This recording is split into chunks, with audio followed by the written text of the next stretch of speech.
Olá a todos, sejam sempre bem-vindos. Este é o canal Portal de Troia, onde você encontra o resumo de grandes livros e também histórias fascinantes. Esperamos que este áudio e esta informação sejam de grande ajuda para você. Deixe sua imaginação voar enquanto ouve este áudio resumo. Damos início a este fascinante livro Cavalo de Troia 4, Nazaré, escrito por J. J. Benítez, nascido na Espanha. Uma apaixonante reconstrução de uma etapa decisiva na vida do Mestre Jesus de Nazaré, suas experiências mais marcantes entre os 14 e os 26 anos. Apresentamos este terceiro áudio-resumo apenas como informação. Em você está a livre decisão de crer ou não crer. Sem mais, vamos ao que interessa. O jovem Jesus pregava com o exemplo, assumiu os negócios da família e aceitou participar de debates filosóficos entre jovens.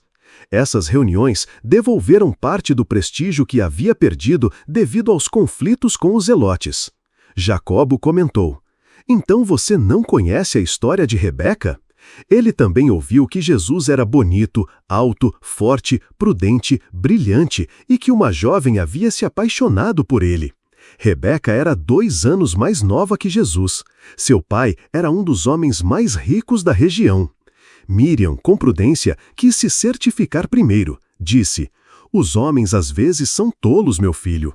Jesus teve a infelicidade de pular da infância direto para a responsabilidade de um pai de família.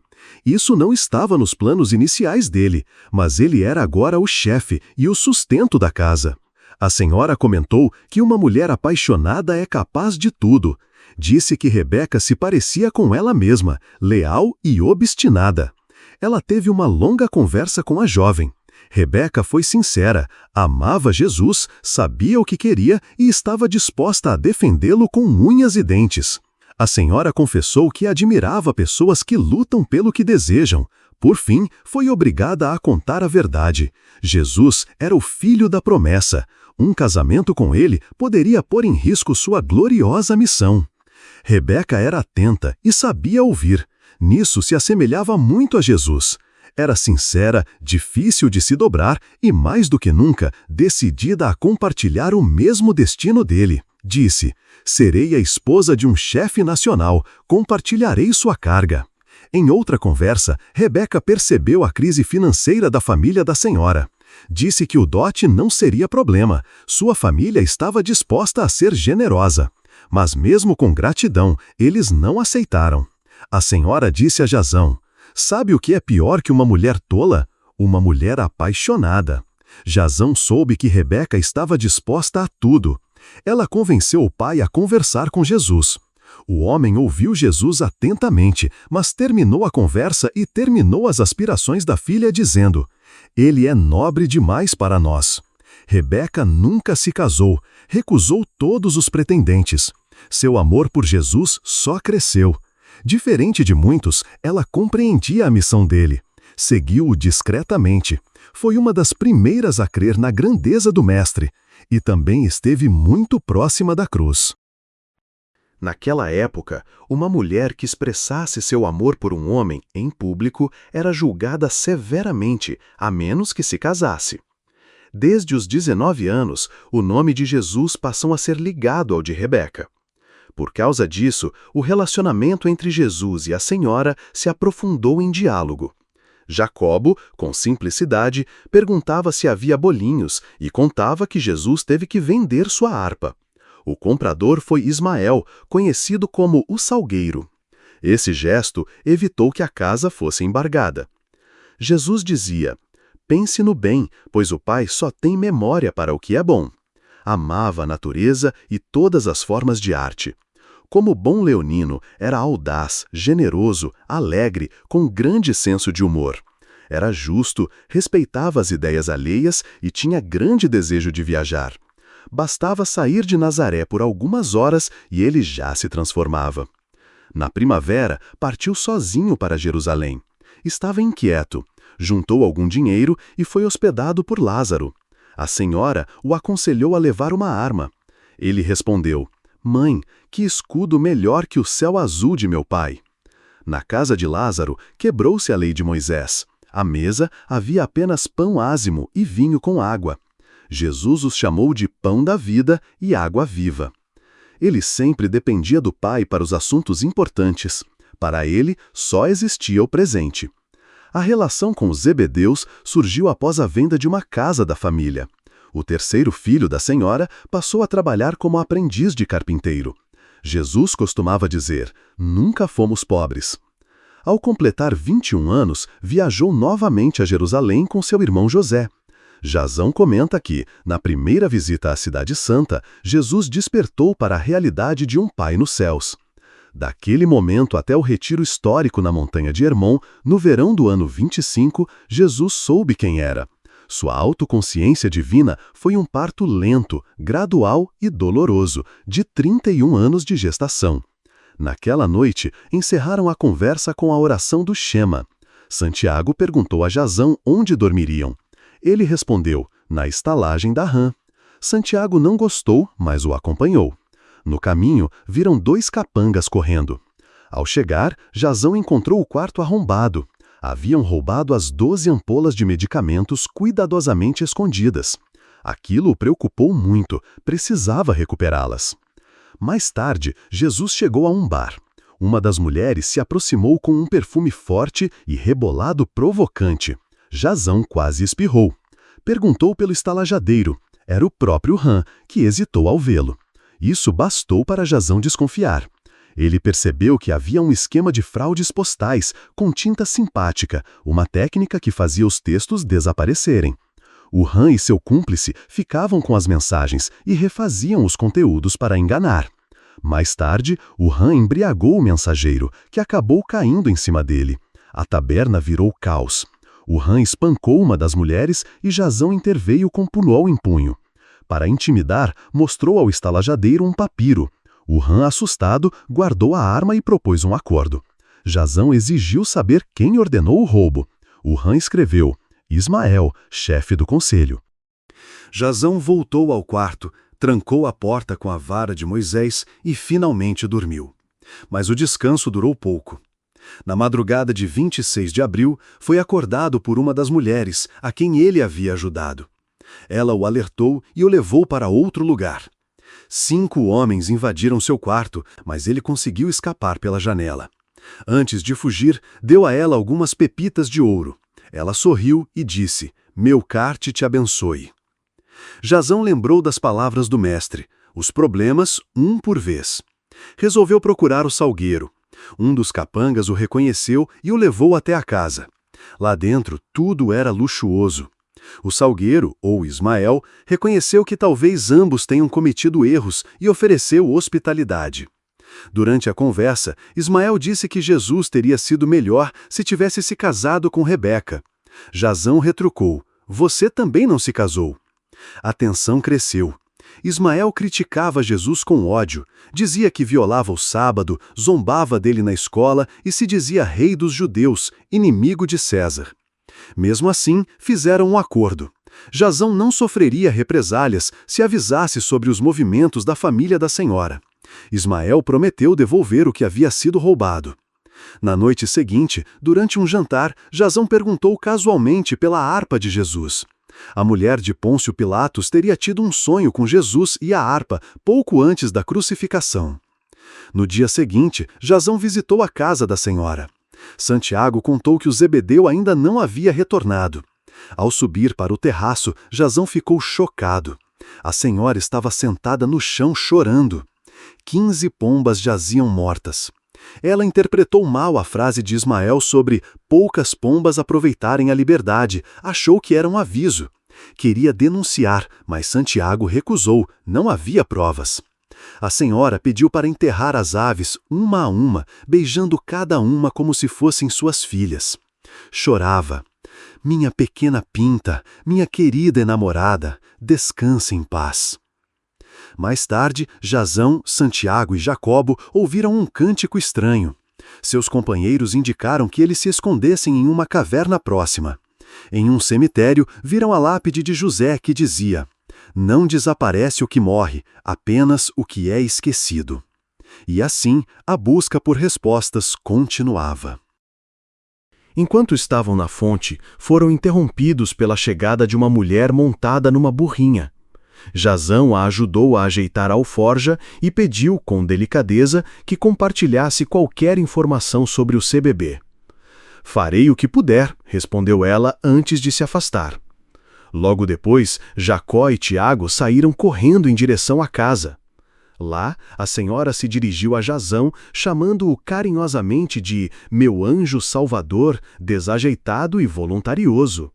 Apertava as mãos de sua lindíssima filha e dizia: "Escute este grego de bom coração, intrometido, curioso como uma mulher, misterioso como a noite e corajoso como o sal. Ele conheceu Jesus e fez algo que nos deixou maravilhados. Ficou aos pés da cruz e não se moveu até que o Mestre fosse sepultado. Agora diz que quer levar a palavra de meu filho ao seu mundo." Jazão observava a jovem que chamavam de filha. Era realmente muito bela. Tinha os cabelos sedosos, negros como a noite, soltos até a metade das costas, moldando um rosto de traços quase perfeitos. Aquela era a Rebeca, que havia chegado naquela manhã vinda de Séforis. Jazão ficou pálido. Isso explicava por que Tiago havia corrido. Talvez Rebeca pudesse esclarecer algumas de suas dúvidas. Ela havia auxiliado a senhora em um problema no joelho causado por um golpe. "Por que você fez isso?", perguntou a senhora. "Por que comigo e não com Bartolomeu?" Jazão respondeu que sabia um pouco sobre vinhos, madeiras, algo de medicina, mas nada sobre mulheres. A senhora comentou ironicamente: "Então você não sabe nada sobre mulheres? E como explica, ó grego atrevido, que Débora tenha te salvado a vida?" Jazão se calou, certo de que sua reação só pioraria as coisas.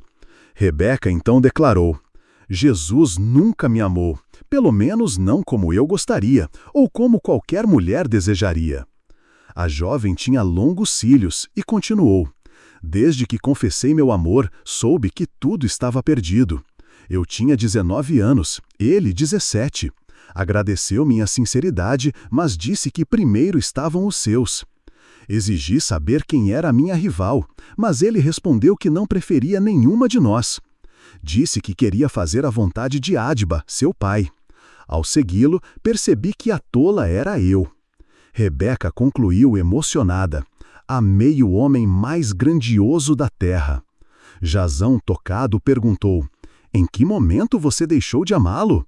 A senhora interveio: "Filho, você nunca conheceu o amor." Faltou pouco para que Jazão revelasse o deserto de seu coração. "O amor", disse ela, "só floresce uma vez. Vocês, homens, amam pouco e muitas vezes. O amor não é uma túnica que se tira e se põe. Nem mesmo Jesus pôde matar os sentimentos dessa criatura.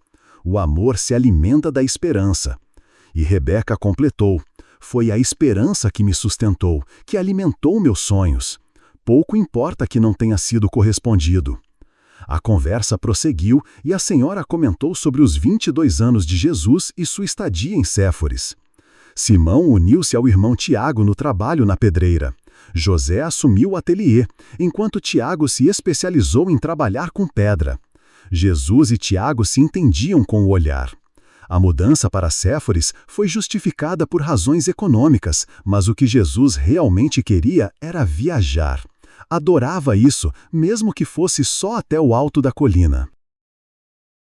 Naquele momento, a senhora percebeu que os dias de Jesus como chefe da família estavam contados.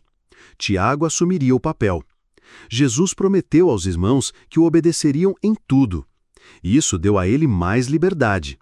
A senhora, conhecendo-o bem, perguntou a que ele se dedicaria. Ele respondeu: "Fundição de metais." Jazão lembrou que, segundo exames microscópicos, os cabelos de Jesus apresentavam altos níveis de ferro e iodo. Recordava também seus múltiplos ofícios: carpinteiro, marceneiro, chefe de armazém de caravanas, ferreiro, agricultor ocasional, pescador no Lago Yang, professor particular dos irmãos, e muito mais. Jesus acreditava em ganhar a vida por etapas. Tratava os problemas um a um. Nunca era movido pelo medo, mas sim pela vontade do Pai. O amanhecer daquele ano foi um dos mais esperançosos para a família. Os salários dos 4 filhos mais velhos melhoravam a situação econômica. Jasão, ao ler os evangelistas sobre as tentações de Jesus no deserto, se maravilhava com a ingenuidade dos relatos. Sim, Jesus foi tentado, mas de outra forma. Recebeu ofertas tentadoras, como uma carreira de ensino nas escolas rabínicas de Jerusalém, a possibilidade de sair da pobreza ao se casar com Rebeca e até uma proposta de um banqueiro para trabalhar em negócios internacionais. Recusou tudo. Um comerciante queria fundar uma escola filosófica em Damasco e pensou em Jesus como líder. 12 banqueiros se ofereceram para financiar o projeto. Jesus recusou, mas traduziu vários textos e leu muitos manuscritos. Voltou a Nazaré. A tentação havia sido vencida. Mais tarde, também recusou uma grande quantia de dinheiro. Disse: "Enquanto tiver braços e pernas, vou trabalhar." Quando Tiago revelou seu desejo de se casar, Jesus ficou surpreso, mas aprovou. Jacó também anunciou seu noivado com Miriam. Ao pedir a bênção de Jesus, suas pernas tremiam. Mas logo se descontraiu e o momento virou motivo de risos e abraços. A família levou 11 anos para quitar as dívidas.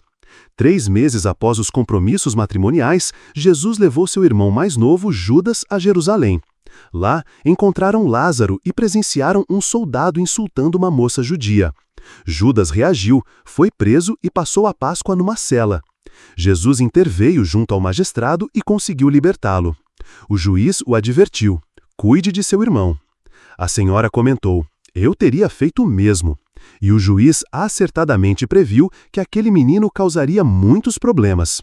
Jasão soube que Judas depois se tornaria zelota. Durante uma conversa, o filho de Jacó escondeu um grilo entre as roupas de Rebeca, causando alvoroço. "Por que fez isso?" perguntaram. O tio Jesus disse que se um grilo se afasta de casa, nunca mais canta. A senhora respondeu: "Muito bem, sem jantar." Jasão anotou que o armazém era conhecido como a Casa Encantada. Jesus o transformara num espaço mágico, cheio de histórias para as crianças. Ele contava contos sobre rãs criadas sem dentes, sobre o rei Salomão, o Leviatã, águias que, ao envelhecerem, iam até o Pai Azul para receber novas penas. Falava do galo que canta na última vigília para expulsar os espíritos errantes da noite. O galo é o cantor de Deus, dizia, pois o louva 7 vezes ao dia. Jesus também contava histórias sobre por que os corpos se movem aos saltos. Um dia, invejosos das pombas tentaram imitá-las e quase quebraram os ossos. Desde então, andam aos pulos. Quem tenta tomar o que não lhe pertence pode perder até o pouco que tem, ensinava. A família presenteou Tiago e sua noiva com uma casa confortável fora da vila. Jacó e Miriam teriam uma casa ao lado de Maria. A única preocupação de Jesus era Judas. Com 15 anos, o jovem era egoísta, mentiroso e descarado. Tiago propôs expulsá-lo, mas Jesus recusou. É preciso paciência para que ele encontre o caminho da retidão. Um dia, levou Judas ao topo do Monte Nove. Lá, o jovem confessou que queria ser pescador. Desde então, mudou radicalmente. O destino então chamou por Jesus. Ele contou a Tiago que partiria e o deixaria no comando. Amava aquele lugar. Ali rira, chorara, amara e renunciara. Ali se tornara homem. Sua mãe chorou em silêncio. Numa manhã chuvosa de janeiro, aos 26 anos, beijou sua mãe e partiu pelo caminho de Caná. Em 27 de abril, numa quinta-feira chuvosa, Jasão, Esta e Jacó desceram ao subterrâneo de Nazaré para revisar as cisternas e ânforas. Abaixo da cidade havia grutas e passagens, um verdadeiro labirinto. Chegaram a um antigo armazém com um estreito túnel de acesso. Jacó havia sumido. Jasão foi procurá-lo e o encontrou aterrorizado. Uma bola de ratos histéricos devorava algo. Jacó foi levado até Esta, que lhe deu vinho. Miriam chamava por seu marido, mas ele não respondia, em choque. Em outro momento, viram homens levando um prisioneiro ajoelhado. Era acusado de ter relações com sua filha e com a filha da filha. Foi executado e enterrado numa fossa cheia de excrementos. O conselho local, influenciado por um saduceu manipulador, armava um plano sombrio. Esse homem pediu a Jazão e aos outros que o seguissem. Chegaram a uma sala secreta, onde encontraram uma harpa com cordas quebradas. Jazão a pegou com cuidado. De repente, um estrondo. David, um servo da família, gritou: "Estamos enterrados vivos!" Tentaram sair, mas suas mãos só encontravam pedra fria. O saduceu havia fechado a saída e do outro lado da rocha ecoava sua sinistra gargalhada. Amigos, esse foi o terceiro e último áudio deste resumo. Obrigado por estar conosco, por se inscrever e por escutar estes conteúdos.